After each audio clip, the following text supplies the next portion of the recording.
Greetings of wanderers of time's forgotten edges. Welcome to SL Tonight, where past and future collide in unsettling harmony. I'm Felix Lebesky, your guide through stories that twist the fabric of possibility. Tonight we open CM Kornbluth's The Little Black Bag. A bag from the future can heal or destroy.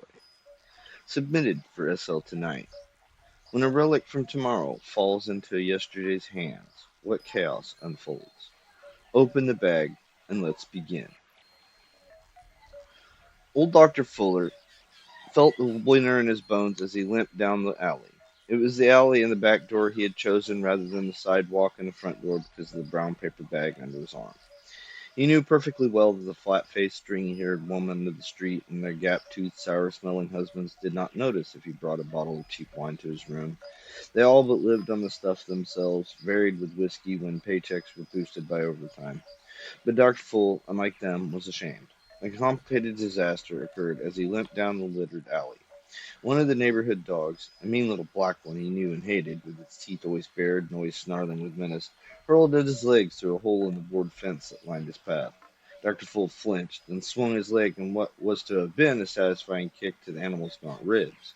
But the winter in his bones weighed down the leg. His foot failed to clear a half-buried brick, and he sat down abruptly, cursing.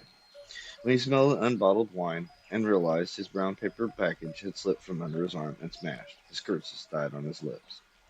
The snarling black dog was circling him at a yard's distance, tensely stalking, but he ignored it in a greater disaster. With stiff fingers as he sat on the filthy the alley, Dr. Full unfolded the brown paper bag's top, which had been crimped over, grocer-wise. The early autumnal dusk had come. He could not see plainly what was left. He lifted out the jug-handled top of his half-gallon, and some fragments, and then the bottom of the bottle. Dr. Full was far too occupied to exult as he noted that there was a good pint left. He had a problem, and emotions could be deferred until a fitting time.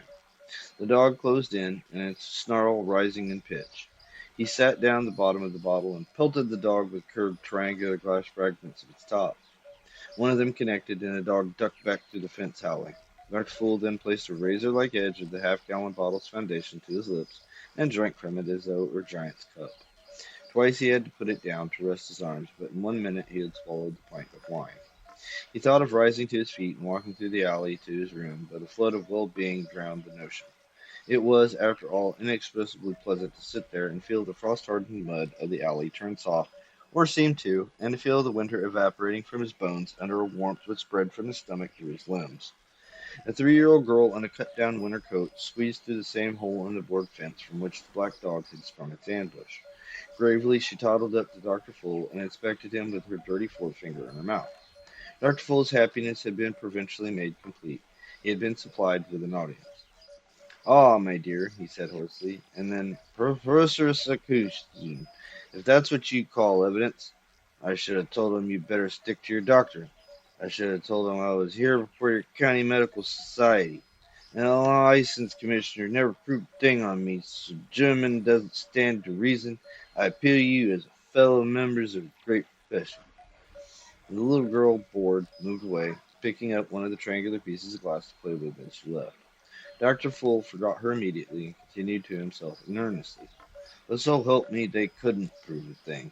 Hasn't a man got any rights?"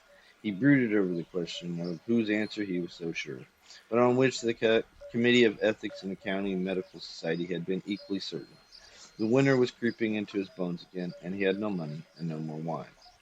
Dr. Full pretended to himself that there was a bottle of whiskey somewhere in the fearful litter of his room. It was an old and cruel trick he played on himself when he simply had to be galvanized into getting up and going home. He might freeze there in the alley. In his room he'd be bitten by bugs, and he would cough at the moldy reek from his sink, but he would not freeze and be cheated to the hundreds of bottles of wines that he still might drink, the thousands of hours of glowing content he still might feel. He thought about that bottle of whiskey. Was it back of a mounted heap of medical journals? No, he lurked there last time. Was it under the sink, shoved well to the rear behind the rusty drain? Cool trick began to play itself out again. Yes, he told himself with mounting excitement. Yes, it might be. Your memory isn't so good nowadays, he told himself with rueful good fellowship. You know perfectly well you might have bought a bottle of whiskey and shoved it behind the sink drain for a moment just like this. The amber bottle, the crisp snap of the ceiling as he cut it, the pleasurable exertion of starting the screw cap on its threads, and then the refreshing tangs in his throat, the warmth in his stomach, the dark, dull, happy oblivion of drunkenness became real to him. You could have, you could have, he told himself, with the blessed conviction growing in his mind. It could have happened. It could have. He struggled to his right knee. As he did, he heard a yelp behind him and curiously craned his neck around while resting. It was the little girl who had cut her hand quite badly on her toy, the piece of glass. Dr. Full could see the rilling bright blood down her coat pooling at her feet. He almost felt inclined to defer the image of the amber bottle for her, but not seriously. He knew that it was there, shoved well to the rear under the sink, behind the rusty drain where he had hidden it. He would have a drink and then magnanimously return to help the child. Dr. Full got to the edge of the knee and then his feet, and proceeded at a rapid totter down the littered alley towards his room, where he would hunt with calm optimism at first for the bottle that was not there, then with anxiety, then with frantic violence.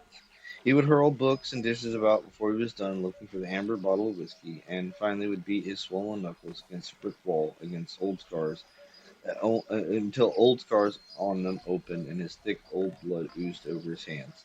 Last of all, he would sit down somewhere on the floor, whimpering, and would plunge into the abyss of purgative nightmare that was his sleep.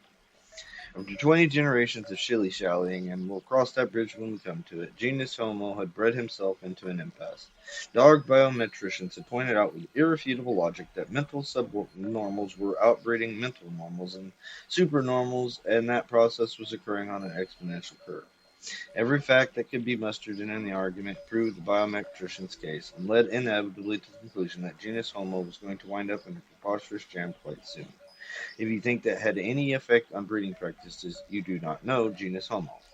There was, of course, a sort of masking effect produced by that other exponential function, the accumulation of technological devices. A moron trained to punch an adding machine seems to be a more skillful computer than a medieval mathematician trained to count on his fingers. A moron trained to operate the 21st century equivalent of a linotype seems to be a better typographer than a Renaissance printer limited to a few fonts of numeral type. This is also true of medical practice. It was a complicated affair of many factors. The subnormals improved the product at greater speed than the subnormals degraded it, but in smaller quantities because elaborate training of their children was practiced on a custom-made basis. The fetish of higher education had some weird avatars by the 20th generation. Colleges, where not a member of the student body could read words of 3 syllables. Universities, where such degrees as Bachelor of Typewriting, Master of Shorthand, and Doctor of Philosophy, card filing, were conferred with the traditional palm. The handful of supernormals used such devices in order that the vast majority might keep some semblance of a social order going. Some day the supernormals would mercilessly cross the bridge. At the 20th generation, they were standing irresolutely at its approaches, wondering what had hit them.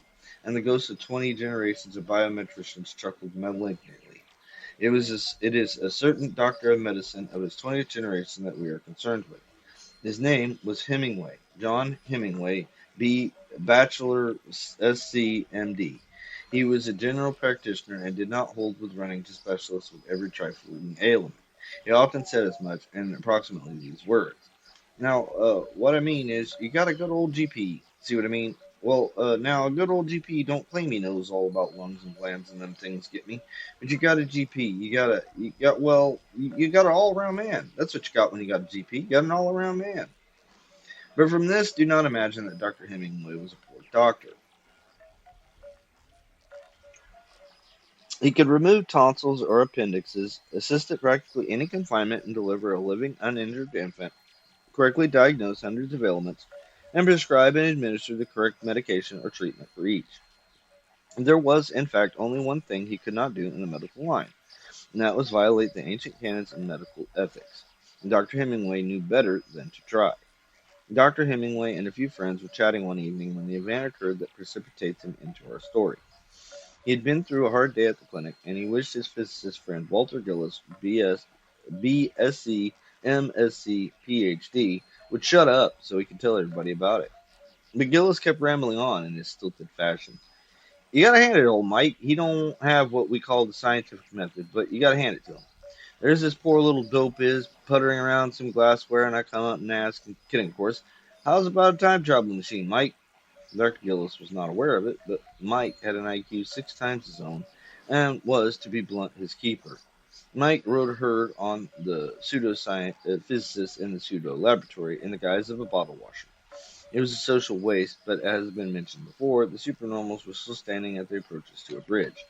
Their irresolution led to many preposterous situations, and it happens that Mike, having grown frantically bored with his task, was malevolent enough to but let Dr. Gillis tell it. So he gives me these here tube numbers and says, Series circuit, now stop bothering me. Build your time machine, sit down at it, and turn on the switch. That's all I ask, Dr. Gillis. That's all I ask. Say, marveled the brittle and lovely blonde guest, you remember real good, don't you, Doc? She gave him a melting smile. Heck, said Gillis modestly, I always remember real good. It's what you call an inherent facility. And besides, I told it quick to my secretary, so she wrote it down. I don't read so good, but I sure remember good all right. Now, where was I? Everybody thought hard, and there was various suggestions. Something about bottle stock?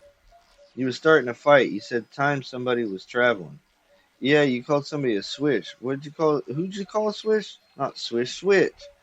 Dr. Gillis's noble brow grooved with thought, and he declared, Switch is right. It was about time travel, what we call travel through time. So I took two numbers he gave me, and I put them in the circuit builder. I set it for series, and there it is, my time traveling machine. Travels thanks through time real good. He displayed a box. What's in the box? Asked the lovely blonde. Dr. Hemingway told her, Time travel. Travels thanks through time. Look, said Gillis, the physicist. He took Dr. Hemingway's little black bag and put it on the box. He turned on the switch, and the little black bag vanished. Say, that was a swell. Now bring it back. Huh? Bring back my little black bag. Well, said Dr. Gillis, they don't come back. I tried it backwards and they don't come back. I guess maybe that dummy Mike gave me a bum steer. There's a whole condemnation of Mike, but Dr. Hemingway took no part in it. He was nagged by a vague feeling that there was something he would have to do. He reasoned, I am a doctor, and a doctor has to have a little black bag. I ain't got no little black bag, so I ain't a doctor no more. He decided that this was absurd. He knew he was a doctor, so it must be the bag's fault for not being there. It was no good, and he would get another one tomorrow from that dummy AI at the clinic. AI could find things good, but he was a dummy. Never liked to talk sociable to you. So the next day, Dr. Hemingway remembered to get another little black bag from his keeper, another little black bag with which he could perform tonsillectomies, appendectomies, and the most difficult confinements, and with which he could diagnose some curious kind until the day when the supernormals could bring themselves across that bridge. I was kind of nasty about the missing little black bag, but Dr. Hemingway didn't exactly remember what happened, so no tracer was sent out. So old Dr. Fool awoke from the horrors of the night to be the horrors of the day. His gummy eyelashes pulled apart convulsively. He was propped against the corner of his room, and something was making a little drumming noise. He felt very cold and cramped. As his eyes focused on his lower body, he croaked out a laugh. The drumming noise was made by his left heel, agitated by fine tremors against the bare floor. It was going to be the DTs again, he decided dispassionately. He wiped his mouth with his bloody knuckles, and the fine tremor coarsened. The snare drum beat became louder and slower. He was getting a break this fine morning, he decided sardonically.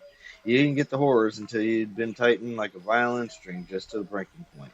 He had a reprieve into his old body with a blazing, endless headache just the back of his eyes and screaming sickness in the joints for anything to be thankful for. There was something or other about a kid, he thought vaguely. He was going to doctor some kid. His eyes rested on a little black bag in the center of the room, and he forgot about the kid. I could have sworn I hawked that 2 years ago. He hitched over and reached the bag, and then realized it was some stranger's kit, arriving here he did not know how. He tentatively touched the lock, and it snapped open and lay flat, rows and rows of instruments and medications tucked into loops in its four walls. It seemed vastly larger open than closed. He didn't see how it could possibly fold up in that compact size again, but he decided it was some stunt of the instrument makers. Since his time, that made it worth more at the hawk shop, he thought with satisfaction. Just for old time's sake, he let his eyes and fingers rove over the instruments before he snapped the bag shut and headed for Uncle's. More than a few were a little hard to recognize, exactly, that is. You could see the things with blades for cutting, the forceps for holding and pulling, the tractors for holding fast, the needles and gut for suturing. The hypos, a fleeting thought crossed his mind he could peddle the hypos separately to drug addicts. Let's go, he decided, and tried to fold up the case. It didn't fold until he happened to touch the lock, and then it folded all at once into a little black bag. Sure have forged ahead, he thought, almost able to forget what he was primarily interested in and was his pawn value. With a definitive objective, it was not too hard for him to get to his feet. He decided to go down the front steps, out the front door, and down the sidewalk. But first, he snapped the bag open again on his kitchen table and poured through the medication tubes. Anything to sock the autonomic nervous system good and hard, he mumbled. The tubes were numbered, and there was a plastic card which seemed to list them. The left margin of the card was a rundown of the systems: vascular, muscular, nervous. He followed the last entry across to the right. There were columns for stimulant, depressant, and so on. Under nervous system and depressant, he found the number 17 and shakily located a little glass tube which bore it. It was full of pretty blue pills, and he took one. It was like being struck by a thunderbolt. Dr. Full had so long lacked any sense of well-being except a brief glow of alcohol that he had forgotten its very nature. He was panic-stricken for a long moment at the sensation that spread through him slowly, finally tingling in his fingertips. He straightened up, his pains gone, and his leg tremor stilled. That was great, he thought. He'd be able to run to the hawk shop, pawn the little black bag, and get some booze. He started down the stairs. Not even the street, bright with mid-morning sun into which he emerged, made him quail. The little black bag in his left hand had a satisfying, authoritative weight. He was walking erect, he noted, and not in the somewhat furtive crouch that had grown on him in recent years. A little self-respect, he told himself. That's what I need. Just because a man's down doesn't mean... Doctor, please come with. Someone yelled at him, tugging his arm. The little girl, she's burning up. It was one of the slum's innumerable flat-faced, stringy-haired women in a slovenly wrapper. I happen to be retired from practice, he began hoarsely, but she would not be put off. In by here, doctor, she urged, tugging him to a doorway. You come to look at a little girl. I got $2. You come look. He knew that woman now, or rather knew who she must be, a new arrival who had moved in the other night. These people moved in at night in motorcades of battered cars supplied by friends and relations, with furniture lashed to the tops, swearing and drinking until the small hours. He explained why she had stopped him. She did not know yet he was old Dr. Full, a drunken reprobate whom nobody would trust. The little black bag had been his guarantee, outweighing his whiskery face and stained black suit. And he was looking down at a 3-year-old girl who had rather suspected just been placed in the mathematical center of a freshly changed double bed. God knew what sour and dirty mattress she used to sleep on. He seemed to recognize her as he noted a crusted bandage on her right hand. $2, he thought. An ugly flush had spread up her pipe stem arm. He poked her finger into the socket of her elbow and felt little spheres like marbles under the skin and ligaments roll apart. The child began to squall thinly. Beside him, the woman gasped, began to weep herself. Out, he gestured briskly at her, and she thudded away, still sobbing. $2, he thought. Give her some mumbo jumbo, take the money, and tell her to go to a clinic. Struck, I guess, from that stinking alley. It's a wonder any of them grow up. He put down the little black bag and forgetfully fumbled for his key, then remembered and tested the lock. It flew open, and he selected bandage shears with a blunt wafer for the lower jaw. He fitted the lower jaw under the bandage, trying not to hurt the kid by its pressure on the infection. Shears snipped through the crusty rag around the wound. He hardly seemed to be driving the shears with fingers at all. It almost seemed as though the shears were driving his fingers instead, as they scissored a clean light line through the bandage. Certainly have forged ahead since my time, he thought, sharper than a microtome knife. He placed the shears in their loop on the extraordinarily big board that the little black bag turned into when it unfolded, leaned over the wound. He whistled at the ugly gash and the violent infection which had taken immediate root in the sickly child's thin body. Now what can you do with a thing like that? He pawed over the contents of the little black bag nervously. If he lanced it and let some of the pus out, the old woman would think he'd done something for her and he'd get the $2. But at the clinic, they'd want to know who did it, and if they got sore enough, they might send a cop around. Maybe there was something in the kit. He ran down the left edge of the card to lymphatic and read across the column under infection. Didn't sound right at all to him. He checked again, but it still said that. In the square to which the line and column led were the symbols IVG3CC.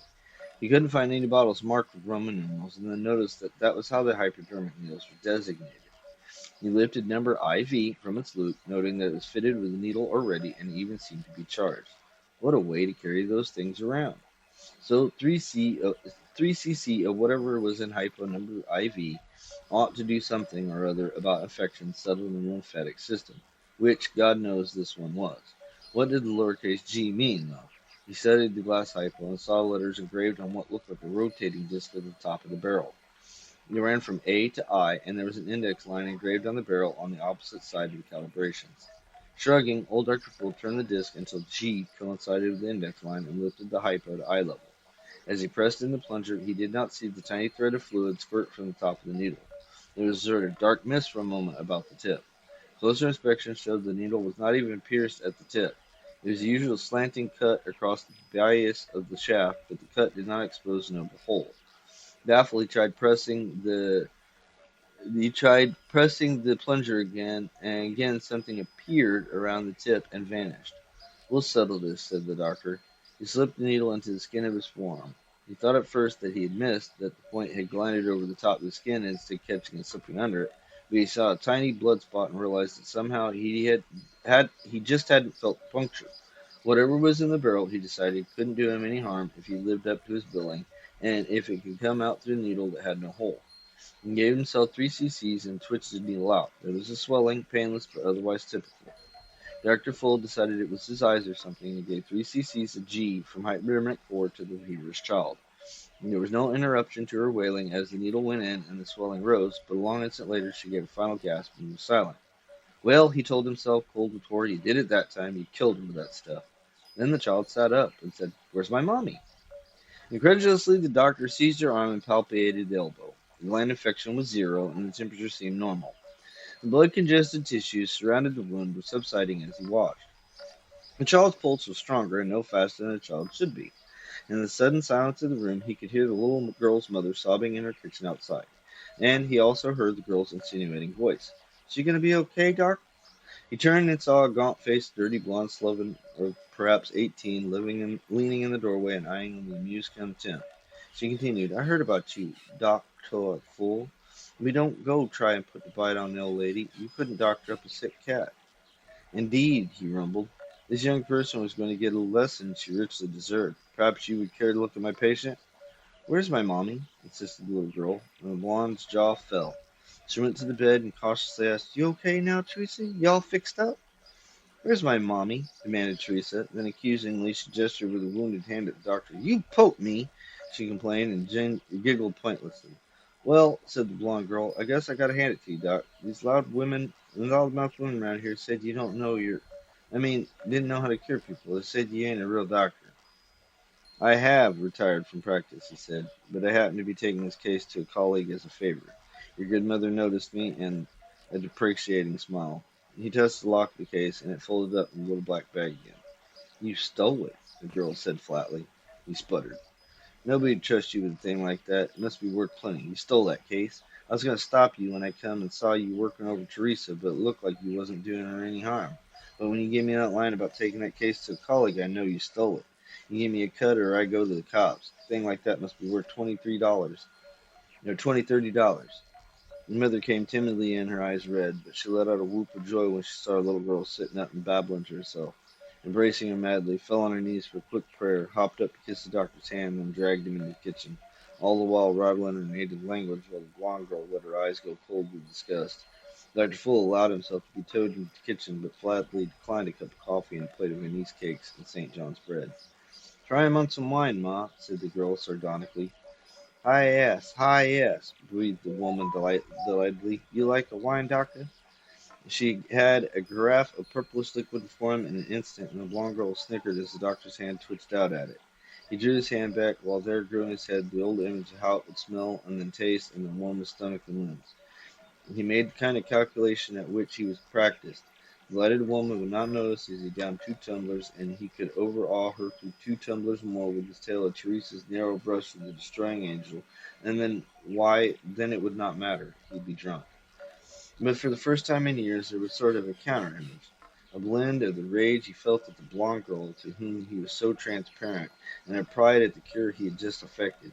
Much to his own surprise, he drew back his hand from the carafe and said luxuriatingly in the words, "No, thank you.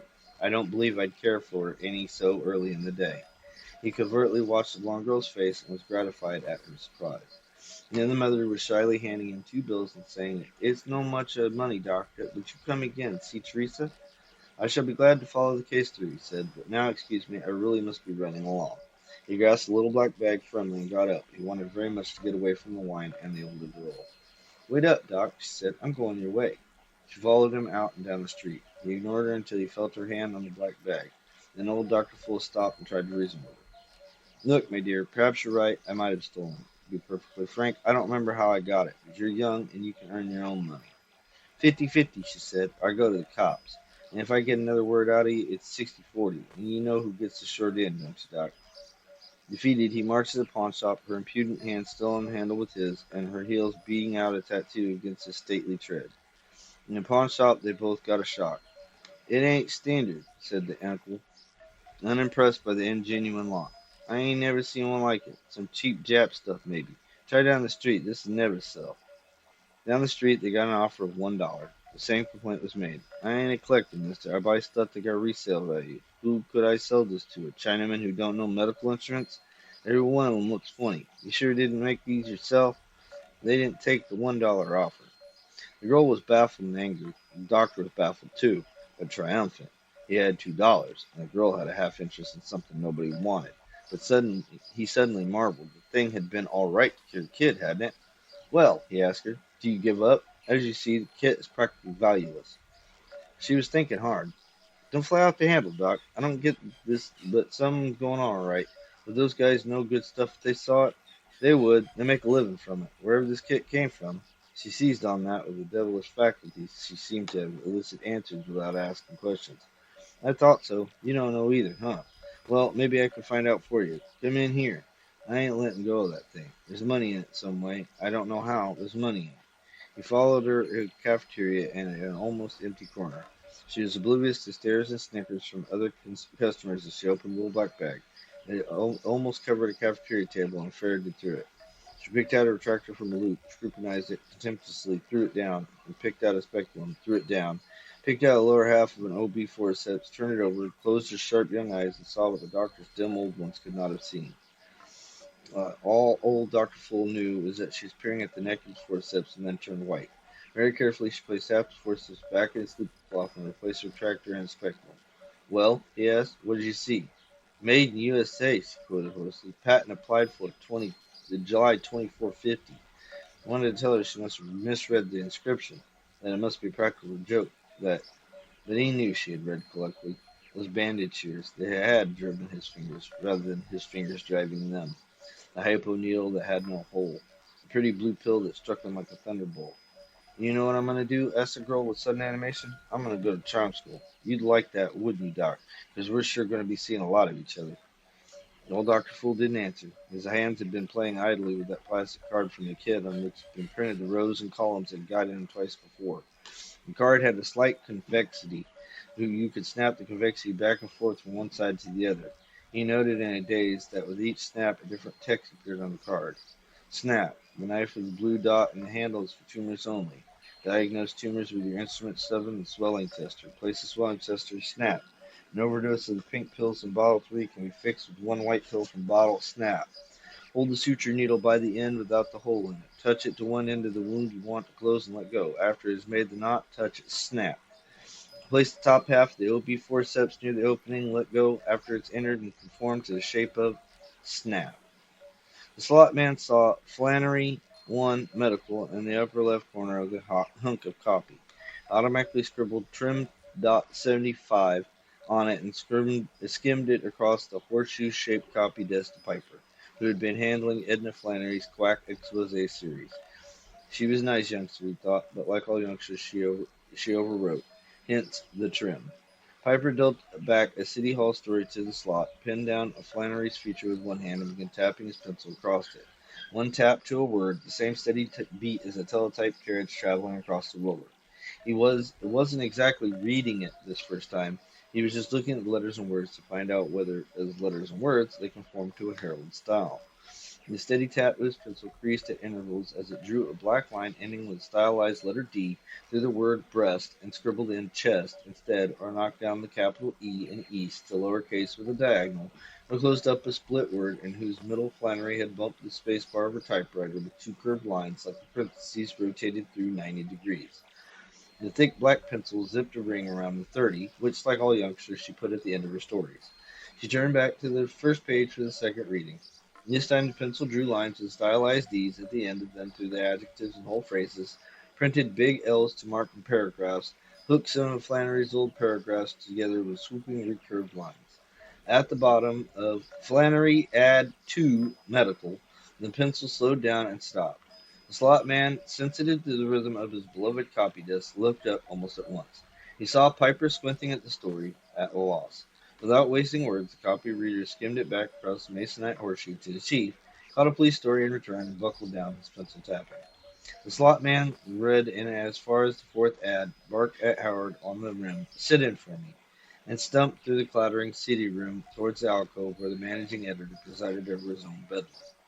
The copy chief wanted his turn while the makeup editor, the press room foreman, and the chief photographer had words with the ME. When his turn came, he dropped Flannery's copy on his desk and said, "She says this one isn't a quack."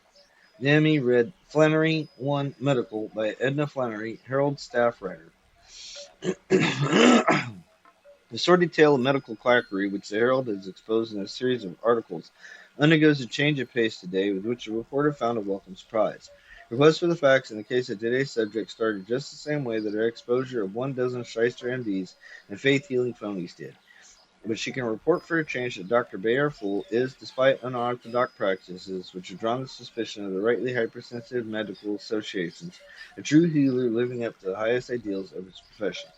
Dr. Full's name was given to Herald's reporter by the Ethical Committee of the County Medical Association, which reported that he had been expelled from the association on July 18, 1941, for allegedly milking several patients suffering from trivial complaints. According to sworn statements in the committee's files, Dr. Full had told them they suffered from cancer and that he had a treatment which would prolong their lives. And after his expulsion from the association, Dr. Full dropped out of their sight until he opened a midtown sanitarium and a brownstone front which had for years served as a rooming house. The Herald's reporter went to that sanitarium on East 89th Street with a full expectation of having numerous imaginary ailments diagnosed and being promised a sure cure for a flat sum of money. She expected to find unkempt quarters, dirty instruments, and the mumbo-jumbo paraphernalia of the shyster MD which she had seen a dozen times before. She was wrong. Dr. Full's sanitarium is spotlessly clean, from its tastefully furnished entrance hall to its shining white treatment rooms. The attractive blonde receptionist who greeted the reporter was soft-spoken and correct, asking only a reporter's name, address, and the general nature of her complaint. This was given, as usual, as nagging backache. Then the receptionist asked the Herald's reporter to be seated, and a short while later conducted her to a second-floor treatment room and introduced her to Dr. Full. Dr. Full's alleged past, as described by the medical society spokesman, is hard to reconcile with his present appearance. He is a clear-eyed, white-haired man in his 60s, to judge by his appearance, a little above middle height, and apparently in good physical condition. His voice was firm and friendly, untainted by the ingratiating whine of the shyster MD, which the reporter had come to know too well. The receptionist did not leave the room as he began his examination after a few questions as to the nature and location of the pain. As the reporter lay face down on the treatment table, the doctor pressed some instruments to the small of her back. In about 1 minute, he made this astounding statement: "Young woman, there's no reason for you to have any pain where you say you do. I understand the saying nowadays that emotional upsets cause pains like that. You'd better go to a psychologist or psychiatrist if the pain keeps up. There's no physical cause for it, so I can do nothing for you." His frankness took the reporter's breath away. Had he guessed she was, so to speak, a spy in his camp? She tried again. "Well, doctor, perhaps you give me a physical checkup. I feel run down all the time besides the pains. Maybe I need a tonic." This is a never failing bait to shyster MDs, an invitation for them to find all sorts of mysterious conditions wrong with the patient, each of which requires an expensive treatment. I explained in the first article of the series, of course, the reporter underwent a thorough physical checkup before she embarked on her quack hunt, and was found to be 100% perfect condition, with the exception of a scarred area at the bottom tip of her left lung resulting from a childhood attack of tuberculosis and a tendency towards hyperthyroidism, overactivity of the thyroid gland, which makes it difficult to put on weight and sometimes causes slight shortness of breath. Dr. Full consented to perform the examinations and took a number of shining, spotlessly clean instruments from loops in a large board, literally covered with instruments, most of them unfamiliar to the reporter. The instrument with which he proposed first was a tube with a curved dial on its surface and two wires that ended on flat discs growing from its ends. He placed one of the discs on the back of the reporter's right hand and the other on the back of her left. Reading the meter, he called out some number which the attentive receptionist took down on a rolled form. The same procedure was repeated several times, thoroughly covering the reporter's anatomy and thoroughly convincing her that the doctor was a complete quack. The reporter had never seen such a diagnostic procedure practiced during the week she had been preparing for the series. The doctor then took the ruled sheet from the receptionist Conferred with her in low tones and said, "You have a slightly overactive thyroid, young woman. There's something wrong with your left lung, not seriously, but I'd like to take a closer look." He selected the instrument from the board, which the reporter knew was called a speculum, a scissor-like device which spreads apart body openings such as orbits your ear, nostril, and so on, so that a doctor can look in during an examination. The instrument was, however, too large to be an oral or nasal speculum, but too small to be anything else. As the Herald's reporter was about to ask further questions, the attending receptionist told her, "It's customary for us to blindfold our patients during lung examinations. Do you mind?" The reporter, bewildered, asked her to tie a spotlessly clean bandage over her eyes and waited nervously for what would come next. She still cannot say exactly what happened while she was blindfolded. The x-rays confirmed her suspicions. She felt a cold sensation at her ribs on the left side, a cold that seemed to enter inside her body. Then there was a snapping feeling, and the cold sensation was gone. She heard Dr. Poole say in a matter-of-fact voice, "You have an old tubercular scar down there. It isn't doing any particular harm, but an active person like you needs all the oxygen she can get. Lie down and I'll fix it for you." Then there was a repetition of the cold sensation, lasting for a longer time.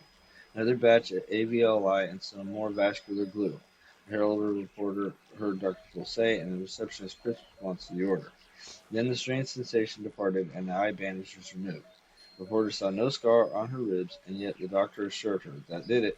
He took out the fibrosis, and a good fibrosis it was, too. Walled off the infection so you're still alive to tell the tale. Then we planted a few clumps of alveoli, where they're little gadgets that get the oxygen from the air you breathe into your blood. I won't monkey with you with your thyroxine supply. You've got used to being the kind of person you are, and if you suddenly found yourself easygoing and all the rest of it, chances are you'd only be upset. About the backache, just check with the County Medical Society for the name of a good psychologist or psychiatrist. And look out for quacks, the woods are full of them. The doctor's self-assurance took the reporter's breath away. She asked what the charge would be, and he told her to pay the receptionist $50. As usual, the reporter delayed paying, and she got a receipt signed by the doctor himself, detailing the services for which it paid. Unlike most, the doctor cheerfully wrote for removal of fibrosis from left lung and restoration of alveoli, and signed it. The reporter's first move when she left the sanitarium was to head for the chest specialist to examine her in preparation for the series. Comparison of x-rays taken on the day of the operation and those taken previously would, the Herald's reporter then thought, expose Dr. Full as a prince of shyster MDs and quacks. The chest specialist made time on his crowded schedule for the reporter, in whose series had shown a lively interest from the planning stages on. He laughed uproariously in his staid Park Avenue examining room as she described the weird procedure to which she had been subjected. But he did not laugh when he took a chest x-ray of the reporter, developed it, dried it, and compared it with the ones he had taken earlier. Chest specialist took 6 more x-rays that afternoon, but finally admitted they all told the same story. The Herald's reporter has it on his authority that the scar she had 18 days ago from her tuberculosis is now gone and had been replaced by healthy lung tissue. He declares that this is happening unparalleled in medical history. He does not go along with the reporter in her firm conviction that Dr. Full is responsible for the change. And Hill's reporter, however, sees no two ways about it. She concludes that Dr. Bayard Full, whatever his alleged past may have been, is now an unorthodox but highly successful practitioner of medicine, to whose hands the reporter would trust herself in any emergency. Not so is this case of Rev. Annie Dimsworth, a female harpy who, under the guise of faith, preys on the ignorant and suffering, who come to her sordid healing parlor for help and remain to feed Reverend Annie's bank account. I'm assuming Rev means Reverend, with photostats of bank statements and sworn testimony that the managing editor turned down the Flannery Last Ad Medical and tapped his front teeth with a pencil, trying to think straight. He finally told the copy chief, "Kill the story, run the teaser as a box." Tore off the last paragraph, the teaser about Rev. Annie, and handed it to the desk man, who stumped back to his Masonite horseshoe. The makeup editor was back, dancing with impatience as he tried to catch Emmy's eye. The interphone buzzed with the red light, which indicated that the editor and publisher wanted to talk to him. The ME thought briefly of his special series on this Dr. Fool, decided no one would believe it, and that he was probably a phony anyway. He spiked the story on the dead hook and answered his interphone. Dr. Fool had become almost fond of Angie, as his practice had grown to engross the neighborhood illnesses, and then to her corner suite in Uptown Taxpayer Building, and finally to the sanitarium she seems to have grown with. "Oh," he thought, "we have our little disputes. The girl, for instance, was too much interested in money. She had wanted to specialize in cosmetic surgery, removing wrinkles from a multi-old woman and whatnot. She didn't realize at first that something like this was in their trust, that they were the stewards and not the owners of the little black bag and its fabulous contents. He had tried ever so cautiously to analyze them, but without success. All the instruments were slightly radioactive, for instance, but not quite so. They'd make a Geiger-Muller counter indicate, but they would not collapse the leaves in an electroscope. He didn't pretend to be up on the latest developments, but as he understood it, that was just plain wrong. Under the highest magnification, there were lines in the instrument's finished surfaces, incredibly fine lines engraved in random hatchments which made no particular sense. The magnetic properties were preposterous. Sometimes the instruments were strongly attracted to magnets, sometimes less so, and sometimes not at all. Dr. Full had taken x-rays in fear and trembling lest he disrupt whatever delicate machinery worked in them. He was sure they were not solid, that the handles and perhaps the blades must be mere shells filled with busy little watchworks, but the x-rays showed nothing of the sort. Oh, yes, they were always sterile, and they wouldn't rust.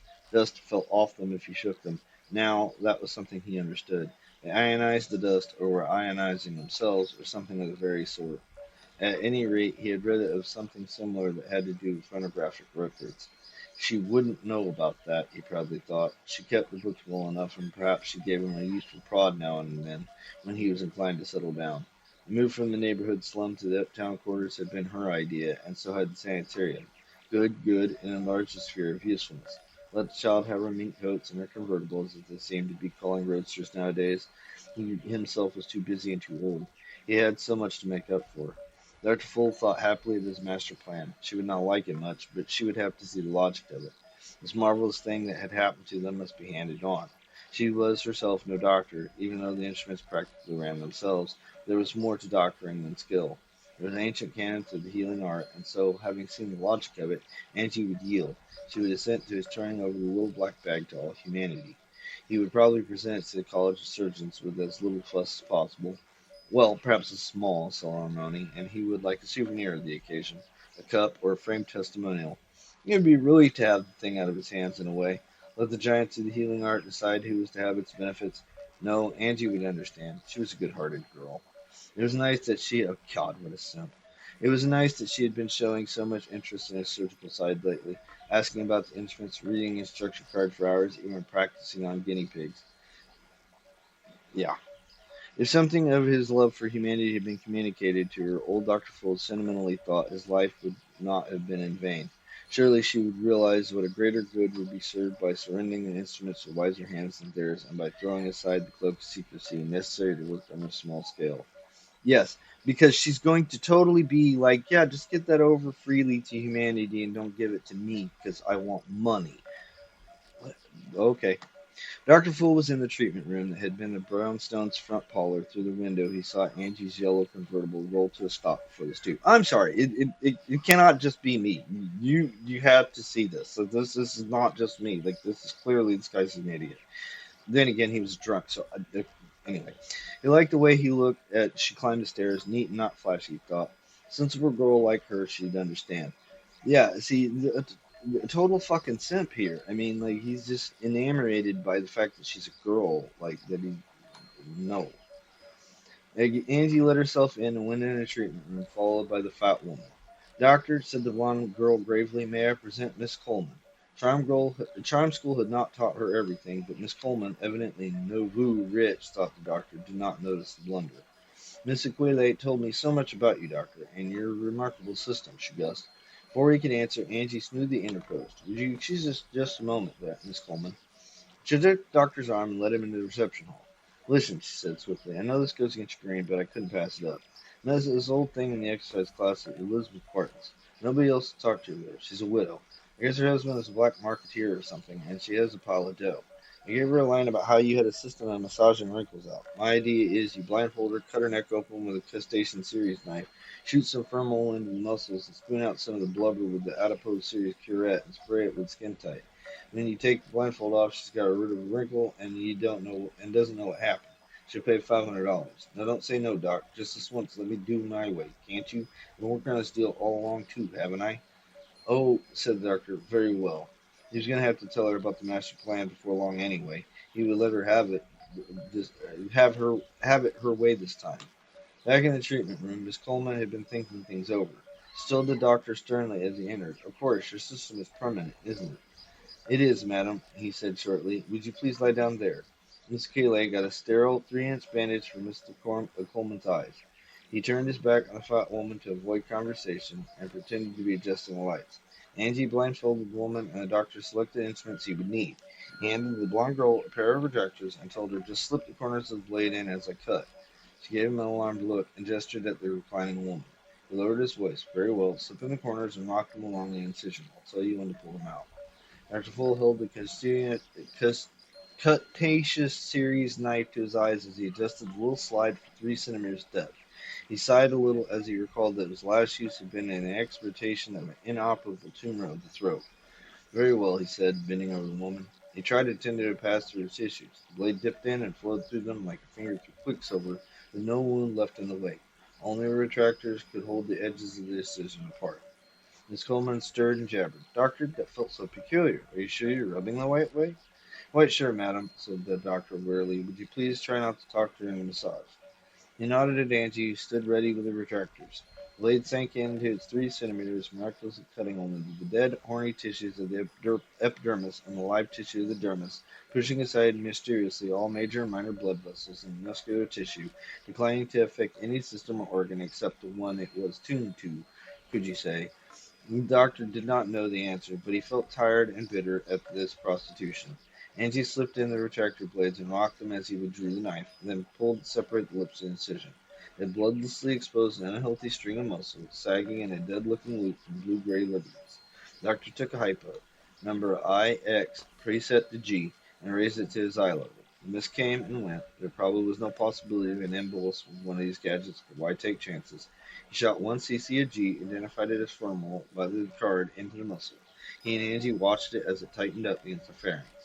Took the adipose series curette, a small one, and spooned out a yellowish tissue, dropping it into the incinerator box and then nodding to Angie. She eased out the retractors and the gaping incision slipped together into unbroken skin, sagging now. The doctor had the atomizer dialed to skin tight ready. He sprayed and the skin shrank up into the new firm throat line. And as he replaced the instruments, Angie removed Miss Coleman's bandage and gaily announced, "We're finished, and there's a mirror in the reception hall." Miss Coleman didn't need to be invited twice. With incredulous fingers, she felt her chin and then dashed for the hall. The doctor grimaced as she heard a yelp of delight, and Angie turned to him with a tight smile. "I'll get the money and get her out," she said. "You won't have to be bothered with her any more." He was grateful for that much. She followed Miss Coleman to the reception hall, and the doctor dreamed over the case of instruments. In the ceremony, certainly, he was entitled to one. Not everybody, he thought, would turn such a source of money over to the good of humanity. But you reached an age when money mattered less, and when you thought of these things, you had done that might be open misunderstanding, if, just if, there was chance to be any of that, well, that judgment business. The doctor wasn't a religious man, but you certainly found yourself thinking hard about some things when your time drew near. Angie was back with a bit of paper in her hands. $500, she said matter of factly. And you realize, don't you, that we could go over an inch at a time at $500 an inch? I've been meaning to talk to you about that, he said. There was bright fear in her eyes, he thought. But why? Angie, you've been a good girl and an understanding girl, but we can't keep this up forever, you know. Let's talk about it some other time, she said flatly. I'm tired now. No, I really feel we've gone far enough on our own. The instruments. Don't say it, Doc. Don't say it or you'll be sorry. In her face there was a look that reminded him of the hollow-eyed, gaunt-faced, dirty blonde creature she had been. From under the charm school finish there burned the gutter snipe whose infancy had been spent on sour and filthy mattress, whose childhood had been play in a littered alley, and whose adolescence had been sweatshops and aimless gatherings at night under the glaring street lamps. Dude, she told you this from day one. She was fucking all about the money. He shook his head to dispel the puzzling notion. "It's this way," he patiently began. "I told you about the family that invented the OB forceps and kept them a secret for so many generations. How could they have given them to the world but didn't? They knew what they were doing," said the gutter snipe flatly. "Well, that's neither here nor there," said the doctor, irritated. "My mind is made up about it. I'm going to turn the instruments over to the college of surgeons. We have enough money to be comfortable. You can even have the house. I've been thinking of going to a warmer climate myself." He felt peeved with her for making an unpleasant scene. He was unprepared for what happened next. Angie snatched the little black bag and dashed for the door with panic in her eyes. He scrambled after her, catching her arm. "Yeah, see, right there. So that she even gets the house. This is not good enough. She wants everything and more. Greedy bitch." Angie snatched the little black bag and dashed for the door with panic in her eyes. He scrambled after her, catching her arm, twisting it in a sudden rage. She clawed at his face with her free hand, babbling curses. Somehow somebody's finger touched the little black bag, and it opened grotesquely in an enormous board, covered with shining instruments large and small. Half a dozen of them jogged loose and fell to the floor. "Now see what you've done!" roared the doctor unreasonably. Her hand still vice-like on the handle, but she was standing still, trembling with choked-up rage. The doctor bent stiffly to pick up the fallen instruments. "Unreasonable girl," he thought bitterly, "making a scene." Pain drove in between his shoulder blades, and he fell face down. The light ebbed. "Unreasonable girl," he tried to croak, and then, "they'll know I tried anyway." Angie looked down on his prone body with the handle of the number 6 cautery series knife protruding from it. It was cut through all tissues, used for amputations before you spread on the regrow. Extreme caution should be used in the vicinity of vital organs and major blood vessels or nerve trunks. "I didn't mean to do that," said Angie, dully, cold as before. Now the detective would come, the implacable detective who would reconstruct the crime from the dust in the room. She would run and turn and twist, but the detective would find her out, and she would be tried in her courtroom before a jury and judge and jury. The lawyer would make speeches, but the jury would convict her anyway, and the headlines would scream, "Blonde killer guilty," and she'd maybe get the chair, walking down a plain corridor where a beam of sunlight struck through the dusty air with the iron door at the end of it. Her mink, her convertible, her dresses, the handsome man she was going to meet and marry. The mist of cinematic cliches cleared, and she knew what she would do next. Quite steadily, she picked up the incinerator box from its loop in the board, a metal cube with a different textured spot on one side. To dispose of the fibrous of unwanted matter, simply touched the disc. He dropped something in and touched the disc. There was a sort of soundless whistle, very powerful and unpleasant if you were too close, a sort of lightless flash. When you opened the box again, the contents were gone. Angie took out another of the cautery series knives and went grimly to work. Good thing there wasn't any blood to speak of. She finished the awful task in 3 hours. She slept heavily that night, totally exhausted by the ringing emotional demands of the slaying and subsequent horror. But in the morning, it was as though the doctor had never been there. She ate breakfast, dressed with unusual care. Like nobody's gonna. Oh, no, nobody thinks. Nobody. Nothing out of the ordinary, she told herself. Don't do one thing different from the way you'd have done it before. And nobody will come around and ask why this doctor has suddenly disappeared. Oh, yeah, he just went to nowhere. Like, come on. Miss Coleman was due at 10 a.m. Angie had counted on being able to talk to the doctor in at least one more $500 session. She'd have to do it herself now, but she'd have to start sooner or later. The woman arrived early. Angie explained smoothly. "The doctor asked me to take care of the massage today. Now that he has the tissue firming process beginning, it only requires somebody trained in his methods." As she spoke, her eyes swiveled to the instrument case. Open. She cursed herself for the single flaw as the woman followed her gaze and recoiled. "What are those things?" she demanded. "Are you going to cut me with them? I thought there was something fishy." "Please, Miss Coleman," said Angie. "Please, dear Miss Coleman, you don't understand about the massage instruments." "Massage instruments my foot," scolded the woman shrilly. "That doctor operated on me. Why, he might have killed me." Angie wordlessly took one of the smaller continuous series knives and passed it through her forearm. The blade flowed like a finger through quicksilver, leaving no wound in its wake. That should convince the old cow. It didn't convince her, but it did stall her. "What did you do with it?" "The blade folds up in the handle. That's it." "Now look closely, Miss Coleman," said Angie, thinking desperately of the $500. "Look very closely, and you'll see that the sub-skin massager simply slips through the tissues without doing any harm, tightening and firming the muscles themselves instead of having to work through layers of skin and adipose tissue. It's a secret of the doctor's method. Now, how can outside massage have the effect that we got last night?" Miss Coleman was beginning to calm down. "It did work all right," she admitted, stroking the new line of her neck, "but your arm's one thing and my neck's another. Let me see you do that with your neck." Angie smiled. Al returned to the clinic after an excellent lunch had been almost reconciled to him 3 months. With 3 more months he would have to spend on duty. Then, he thought, and a blessed year at the blessed supernormal South Pole working on his specialty, which happened to be telekinesis exercises for ages 3 to 6. Meanwhile, of course, the world had gone on, and of course he had to shoulder his share in the running of it. Okay, now this is a okay. This is a fucking person apparently, because I did the AI.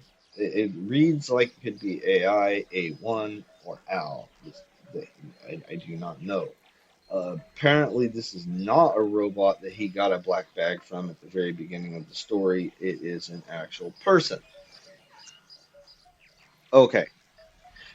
He returned to the clinic, so almost reconciled in 3 months more he to spend on duty, and then thought, blessed year, the blessed supernormal South Pole working on a specialty, which happened to be telekinesis exercises for ages 3 to 6. Meanwhile, of course, the world had gone on, and of course, he had to shoulder his share in the running of it. Before settling down to desk work, he had given a routine glance at the bag drawer. What he saw made him stiffen with shocked surprise. The red light was on next to one of the numbers, the first since he could think of when. I couldn't think of when. He read out the number and murmured, "Okay, 675,101. That fixes you." He put the number on a card sorter, and in a moment the record was in his hand. Oh, yes, Hemingway's bag. The big dummy didn't remember how or where he had lost it. None of them ever did. There were hundreds of them floating around. Al's policy in such cases was to leave the bag turned on. Things practically ran themselves. It's practically impossible to do harm with them, so whoever found a lost one might as well be allowed to use it. You turn it off, you have a social loss. You leave it on, you might do some good. As he understood it, and not very well at that, the stuff wasn't used up. Temporalists had tried to explain it to him with little success that the prototypes in the transmitter had been transducted through a series of point events of transfinite cardinality. Al had innocently asked whether that meant prototypes had been stretched, so to speak, through all time, and the temporalist had thought he was joking and left in a huff. "I'd like to see him do this," thought Al darkly, as he telekinized himself to the comm box, after a cautious look to see that there were no medics around. To the box he said, "Police chief," and then to the police chief, "There's been a homicide committed with medical instrument kit 674,101. It was lost some months ago by one of my people, Dr. John Hemingway. He didn't have a clear account of the circumstances." The police chief groaned and said, "I'll call him in and question him." He was to be astonished by the answers and was to learn that the homicide was well out of his jurisdiction. Al stood for a moment at the bag board by the glowing red light that had been sparked into life by a departing vital force, giving, as its last act, the warning that Kit 674,101 was in the homicidal hands. With a sigh, Al pulled the plug and the light went out. "Jaw!" jeered the woman. "You fool around with my neck, but you wouldn't risk your own with that thing." Angie smiled with spring confidence, a smile that was to shock hardened morgue attendants. She set the cuteness series knife to 3 centimeters before drawing it across her neck. Smiling, knowing the blade cut only the dead, horny tissue of the epidermis and the live tissue of the dermis, mysteriously pushed aside all major and minor blood vessels and muscular tissue. Smiling, the knife plunging in and its microtome sharp metal shearing through major and minor blood vessels and muscular tissue and pharynx, Angie cut her throat. In a few minutes it took the police, summoned by the shrieking Mrs. Coleman, to arrive. The instruments had been crusted with rust, and the flasks had been held vascularly glued in clumps of pink rubbery alveoli and spare gray cells and coils of receptor nerves held only black slime, and from them, when open, gushed the foul gases of decomposition. And so, we closed the class on the little black bag, where miracles from the future tempt fate in the past. Essel tonight leaves you with a warning. Some gifts come at a cost too great to bear. Join me next time if you trust what you find. Good night.